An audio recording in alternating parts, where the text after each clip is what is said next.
This conference will now be recorded.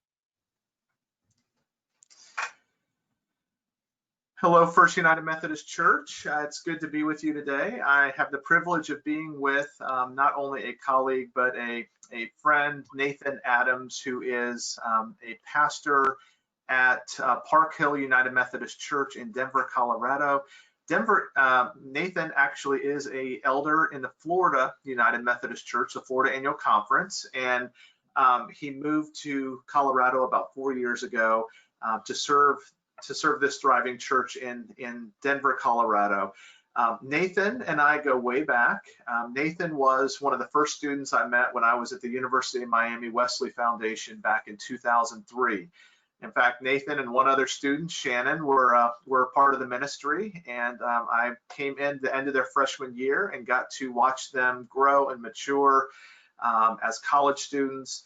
I was able to be a part of Nathan's baptism, which was a real exciting thing for me. I remember not only was I there, but Mark Caldwell.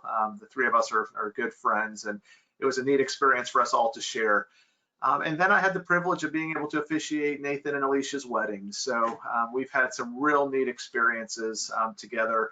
And even though we're apart as far as distance goes, it's still great to catch up. We've had a few minutes to talk before this video, and I'm just so excited about Nathan joining us today for this this conversation that we're continuing about race. As far as Nathan goes, Nathan posted a Facebook article, and there'll be a link to this article on our church Facebook page, but a link about another pastor in the Denver area. And Nathan, as we start today, I just wanted to see if we could talk a little bit about that article and why you posted it on Facebook today. Sure, absolutely. Well, it's good to be with you, Marcus, and good to be with you, First Church. Thank you for the invitation and being able to come and spend, and just frankly to be able to get to catch up with you a little bit is worth the time and the experience. So yeah, I posted an article yesterday of a United Methodist pastor here in town in a suburb called Highlands Ranch. Her name is Akila. Akila is an African-American woman who had come here last year from New York to serve as, I believe, the executive pastor of a church in Highlands Ranch. Came, and it sounds like, reading through the article and some of the conversations I've heard her speak, that she had less than a great experience helping to lead that church, and experienced all types of racism, microaggressions, we sometimes call them. And that article details an experience that she and her family had trying to buy a car, and what that was like, experiences that her children had at school, and how one of the children's friends would treat one of her children differently depending on what adults were in the room. And just her experiences, I think, not matching what she hopefully had anticipated would be like to come to Colorado and to lead a church, and to lead what we oftentimes call here in the Rocky Mountain or the Mountain Sky Conference, one of our more progressive churches, and that her experience didn't match that reality, and got to the point where she felt it wasn't a safe place, whether that be the church, I'm not sure, or certainly the way the article talked about that, being in that community wasn't safe for her and her family anymore. And so she made the decision to head back to New York and to continue her ministry in New York. And I posted it because I think I forget exactly what I wrote, but something along the lines of I'm not finding the right words to say, but I'm nodding my head knowingly, meaning, yep, I've had those experiences, and wasn't surprised to hear that. Disappointed for sure, frustrated, angry maybe even, to hear that had been her experience. But as African American, as biracial man within the United Methodist Church, and leading United Methodist churches, and just living, frankly, but certainly as a pastor, that those are unfortunately not unique experiences. And so I wanted to make note that that's been part of my experience leading churches in Florida and even here in Colorado, that we're still experiencing racism. It is a hard reality of our lives. Yeah. Well, I think what hit my heartstrings just reading the article this morning, Nathan, was the article talked about her two children. It said they were biracial. And, my wife, Rebecca, and I, we've been on the fostering journey that we've been going through for the last 4 to 5 years. And we have 2 little girls now that it's looking very likely that we might be adopting in the next couple months. And of course, they're biracial. So when I read this and then thought about, these could be our girls, going to school and getting some of this treatment. And I know part of your story growing up is, this same journey. And I just wanted to see if you would share a little bit about your story, Nathan. What you'd feel comfortable. Don't feel like you have to go, 2 hours, but whatever you would like to share about who you are and your That's journey. right. So I was born on November. No. Yeah, I think, first of all, congratulations to you and Thank you. Rebecca. We'll be continuing to pray for you guys. I know this has been a long journey in many different ways. Yeah. And so we'll definitely continue to keep you guys in our prayers and would love to be a resource or continue to be a resource as you are parenting and what that might be like for you as Anglos or whites parenting biracial children. Yeah. Would say, find other folks that are in your same situation and lean on them and what their experiences are and what they've learned. Put you in touch with my parents maybe or something. But We'll let them reach out to Uncle Nathan, right? that's right. Yeah. Yeah. Oh, we would be happy to do that. And honestly, that's been, this isn't exactly what you asked, and I'll get back to my story, but that's been one Sure. of the questions, topics that frequently happens or arises in the life of Park Hill. We have many interracial families that have biracial children, and we have several families that are white that have adopted children of color, whether that be African Americans here in the States or have adopted from overseas. And literally I've had conversations where white parents have sat down in my office and said, Pastor Nathan, help, what do I do? I don't know how to relate to this Mm. experience that my child is having. Do you have advice or what's that, what could I do? And so we've had those conversations, a real need. And so I would say, you and Rebecca, find other folks that are in your similar situation or folks that you trust, whether that's me or others, to reach out to. So I grew up in Northeastern Ohio. My father is Black, my mother's white.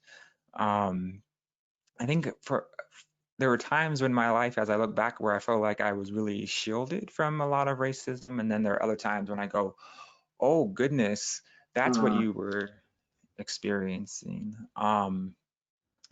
We have the stories that maybe others have heard of, being in the mall, my little sister and I trying to find a Christmas gift for my mother, at J.C. Penney, and being literally followed by security as we walked around the store. I've learned, and you can still watch me as I shop, trying to keep my arms as close to my side as possible, so there's no question of where are my hands going or what am I trying to do. I've had stories of, middle school romance, right, but ending because parents said, no, you can't date him because he's Black. Mm. And the stories would go on and on with some of those stories growing up. I think there's constantly questions of identity. Mm. Half my family is white, half my family is Black. What does that mean for me, right? Sometimes it's really great. I get two different worlds to live in. Other times it can feel extremely isolating. We had an experience in our conference several years ago where we had to do training around race and different cultures that was required for all of us clergy. And there was some exercise of like, you identify with this group, go over to this side of the room. Or if you identify with this group, go to this side of the room. And I just stood in the middle, like, Yeah. that's nice. And Mm. so it's not nice, but and so I think there are definitely times throughout our childhood, my childhood, where it was kind of like, who am I? What am I? Where do I belong? Yeah. Church filled a lot of those gaps for me, I'm thankful to say. But I think that was part of my experience growing up. I've grown more comfortable in my identity as a biracial man and as a Black man. And I think that's really what I've had to come to grip with throughout my adult life is I can see myself however I want to see myself, but the Mm-hmm. world sees me as a Black man. Mm. When I walk down the street, when I get into the pulpit, when I'm driving, when I'm shopping, when I'm living my life, they don't see my white mom or my white Mm. family. They see my dad's family.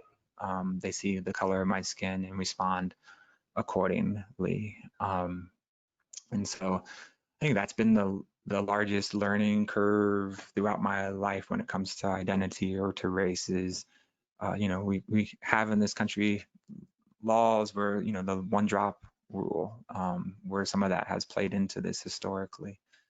And so, I always dance around a little bit. I want to honor my mom and who she is and the role that she had and played in my life. And so there are times when I want to proudly claim I'm a biracial man, right? And I don't want to diss my mom. Um, but there are other times where it doesn't matter how, like I said, I identify myself. Other folks see me as a Black man. Sure, sure. Well, as I've shared, a little bit with you over the years, First Boca is a predominantly white congregation. We're an older congregation. Got two campuses, East and West Boca. What if you could share a message from the pulpit at a predominantly white church in South Florida? What are some words you would share with us during this season we're going through? What are some things you would like us to hear from your perspective about things we're experiencing in the world right now, our country right now? Yeah, I think there are a couple. I was going to say I've done that before, but I guess not to a predominantly white congregation in South Florida, but to predominantly white congregations Yeah. in the state for sure. But I mean, we're tired and we need your help. um, what I tell a lot of folks is, everything that you have been going through, especially through the pandemic and adjusting to life through the pandemic. African Americans are also going through it, but we're doing it while Black. And I think that's been I said this in one of the conversations I was having here locally. We started to see pretty quickly how COVID was disproportionately affecting communities of color, which to me was another reminder to us, as if we needed a reminder, but another reminder to us of our status in society. And then George Floyd was killed. Another reminder, again, I think that's part of why we've seen the reactions that we have throughout our country. But I think, like I said, we're tired and we need your help. If you're tired and you're watching this, or if you're worried about how you're going to pay bills, or you're worried about contracting COVID, or dealing with your health, or not being able to worship in person, or whatever else it might be, all those things are still happening in communities of color and in Black communities, but we're going through all of that with dark skin. And we can't hide that when we walk into a room. People can identify us just by simply looking at us. And so I think that comes in, that all those issues that people are struggling with, or challenges that we're all going through, whatever your status is in life, imagine doing that then with dark skin as a Black person, right? And so we need help. And what I told my congregation, which is a multiracial congregation, Sunday after George Floyd was killed, was I addressed our white members of our congregation and said, look, we're tired, we're exhausted, we're angry, we're upset, and we need your help. Right? We need your help. We need you to listen to our stories and things like this, which is part of why, not just because I want to come and hang out with my friend Marcus, but is listening to our stories and believing our stories, and then allowing us to lead. We can't do it by ourselves, right? And that some folks talk about that, let the voices of those who are on the margins, or those that are underrepresented, let them be the leaders. We can be the leaders, but we can't lead by ourselves. And we also need people that are willing to follow if we're going to be leading. Sure. And so to me, that's kind of a multi-pronged approach, is saying we need help, and we need you to listen to our stories and believe our stories and our experiences, even when they're like, seriously, that happens.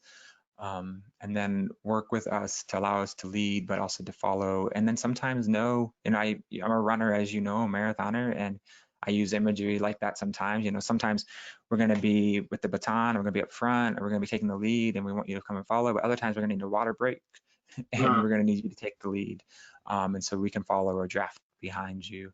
And I think, if we're talking, what would I say to a church, right? We've got to add in the God part, right? The Jesus part to this conversation, which is, if we take seriously that everyone has been created in the image of God, how are we honoring that? Yep. How are we making sure that people know that and are experiencing that they've been created in the image of God? We want to use our Wesleyan terms of grace and prevenient grace. How are people experiencing the grace of God in their life, or where are they not, and how can we help them to be able to experience God's presence or God's grace in their life? So I don't know, something around that. We need help. We're tired and we need help. I mean, that would probably be where we would start.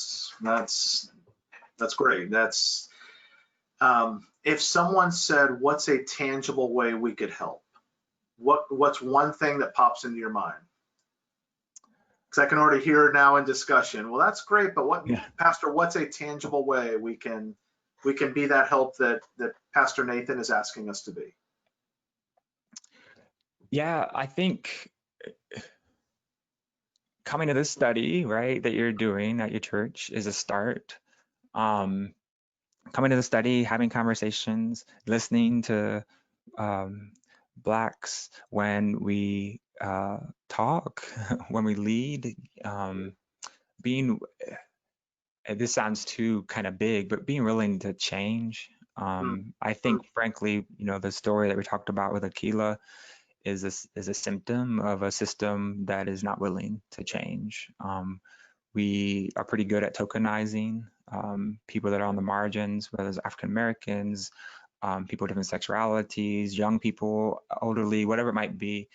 We're really good at including, well, sometimes we're really good, but we're really good at inviting folks maybe to sit at the table, but not to be willing to be actually changed by what they're suggesting or by their experiences. And so how are we changing? How are you changing? Because you are going to hear what I'm saying or what you've heard from other talks or from your neighbors or your family members or friends that are having these experiences. So how are you changing? We can't change the system if we're not willing ourselves to change, Right. and they both need to be changed. Otherwise, I think, I don't know if this is a bad word, and I'm coming to grips with it myself, but reparations, and what does that begin to look like? I use the illustration with one of my colleagues out here of, it is great if you see me fall down and you finally have recognized that I've broken my leg, but it's not enough to say, oh man, I'm really sorry your leg is broken. If I was on the way to go to church, right, or I was running and I fell down and broke my leg, and you were on the way too, and you just kept going, and you actually made it to church or wherever it was that you were headed, but I'm still back there trying to figure out how to get there, and my leg is broken and it's hurt. How are you going to pick me up and put me where I need to go or where I was headed? And to me, that's an illustration of reparations. And I don't know what that looks like exactly. I hopefully smarter people than I am are working on that. But and to me, that's a change, right? That's going to require us societally and individually to change. I think when I talk about reparations, or I've heard people talk about reparations, it is this idea of like, well, I didn't do the harm, right? I'm just part of a system, or that was my ancestors, or I worked really hard for what I've earned or what I have now, and so everybody should have to do that. And the idea is, again, like, great, you recognize that your friends and your siblings or people you work with or that you go to church with have been wronged or are going through this. That's a start, but how do I would have been at the church already had I not broken my leg, but I broke my leg. So how do I get back to where I would have been, or even further, to where I would be now, right? So I don't know if that's tangible enough, but I think it's a start. Being willing to change, being willing to vote and elect people that are willing to, make changes to the system, I think would be a part of that. Being more aware, asking questions, listening. Yeah, No, we talk a that's lot. I was gonna say we talk a lot here about, God expects us to use our resources to care for one another, and our resources, whether that's our time or our money or our sweat, our spiritual gifts, our influence, our personality, whatever it is that God expects us to use those to further the kingdom, right? To make sure that if we say that everyone's created in the image of God, then we're putting our resources where our mouth is, if you will. yeah, no, that's so. Here's more of a personal question, just to tie it in. What if the same type of question, but instead of saying what's something you'd like to tell the church, what's something you'd like to tell a friend?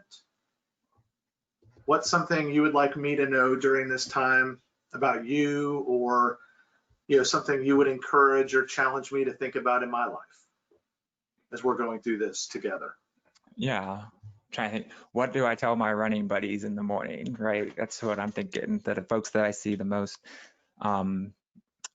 Well, people that know me know I'm not one of your running buddies, but That's right. That's right. I'm trying to think, what would it be different? I think I would tell, more stories of my experiences. For a similar vein of what I said to church in general, which would be like, one of our colleagues several years ago, I was having a conversation with her, and I said something about the difficulties of pastoring a multicultural and multiracial church, and she blew me off and said, "Okay, everybody's church is hard." Mm, Um, and I think what I would say is, yes, right. We're all trying to make budgets. We're all hopefully trying to make disciples for the transformation of the world, and there are inherently hard things about the work that you and I do.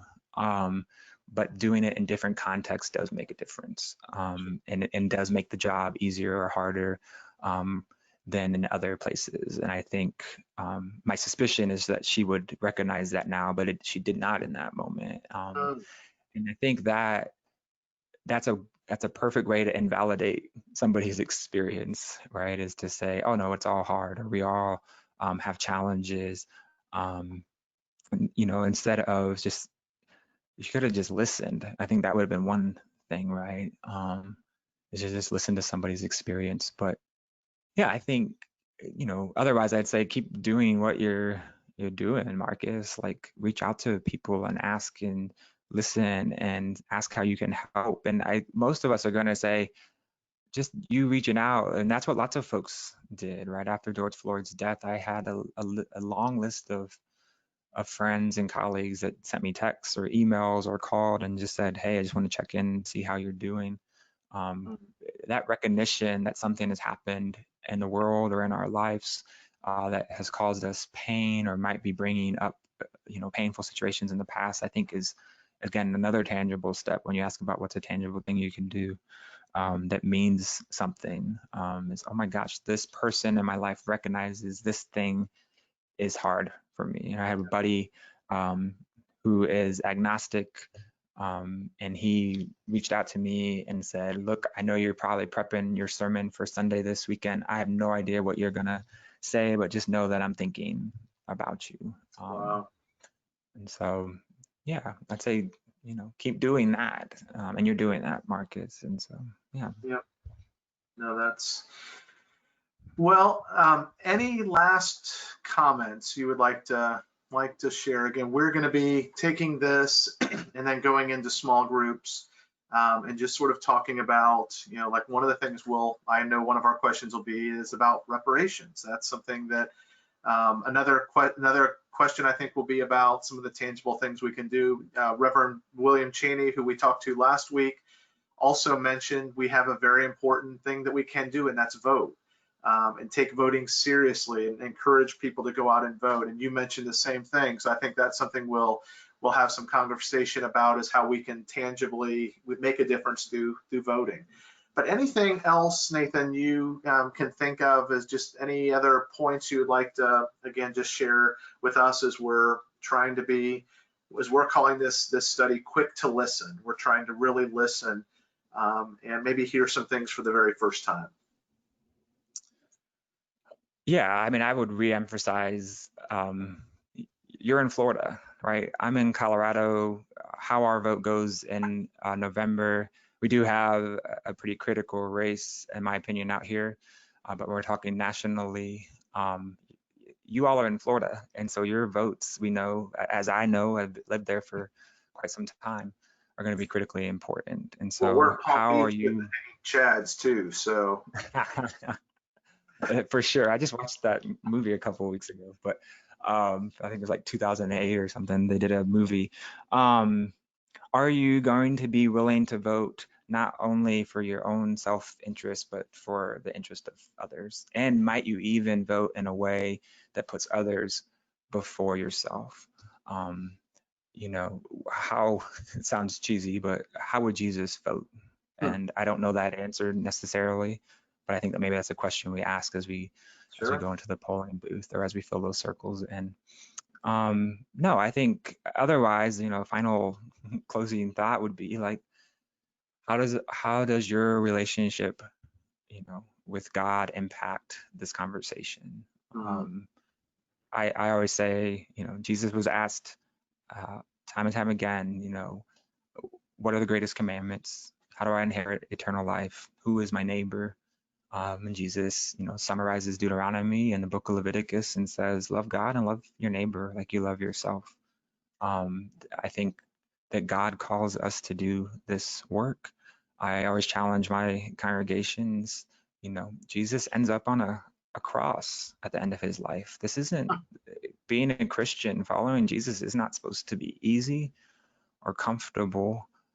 Loving God and loving neighbor is hard work, and I don't do it anywhere near perfect, but it's what we're called to do, and so we're going to be uncomfortable when we do that.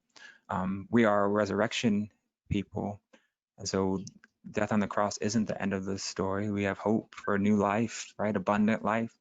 But, you know, it's Paul later on in the Bible that says when part of the body is hurting, the whole body is hurting.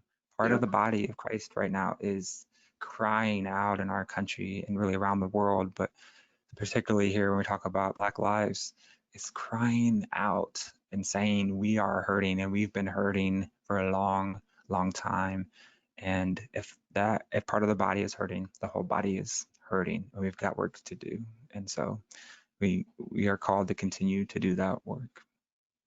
Well, I think that's a powerful ending for us, a way, Nathan, for us just to be reminded about what really does matter. I want to just say thank you for your time. Thank you for your friendship. I'm drinking out of a glass today that brings back good memories of our time at the university.